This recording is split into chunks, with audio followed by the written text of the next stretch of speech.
Once upon a time, in a quiet, rural town, nestled among the rolling hills of the American Midwest, there lived a wise Zen master named Eli Brooks. Though far from traditional temples, Eli's calm presence and deep insight drew people from all over the country.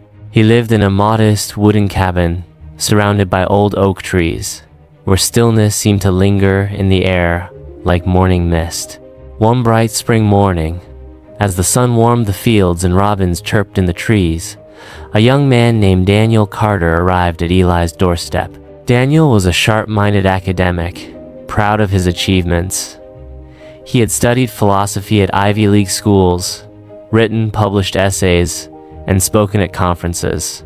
Now, he sought to master Zen, believing his intelligence and background had prepared him well. "Mr. Brooks," Daniel said confidently, "I've come to learn the way of Zen."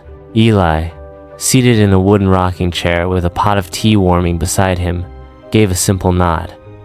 He didn't speak. Before long, Daniel began talking fast, passionately.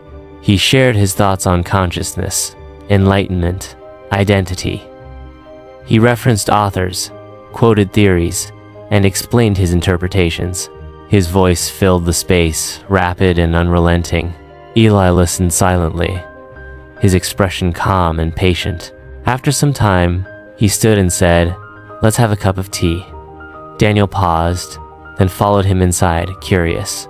With slow, careful movements, Eli prepared the tea. The smell of warm herbs and steaming water filled the room.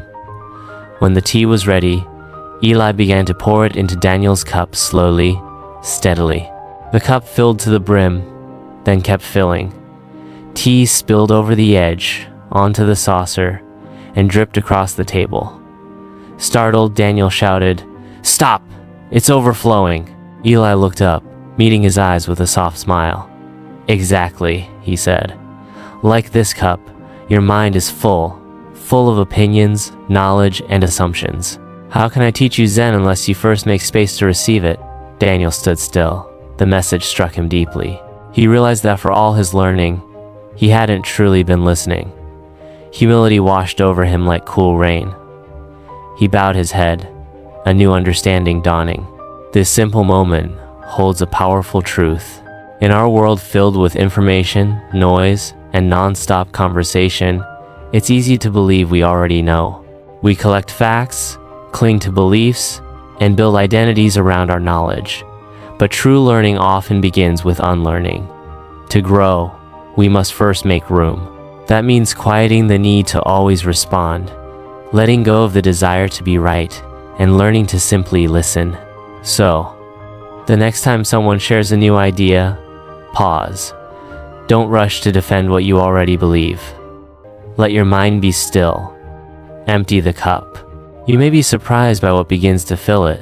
If you like our content, don't forget to like and subscribe to our channel.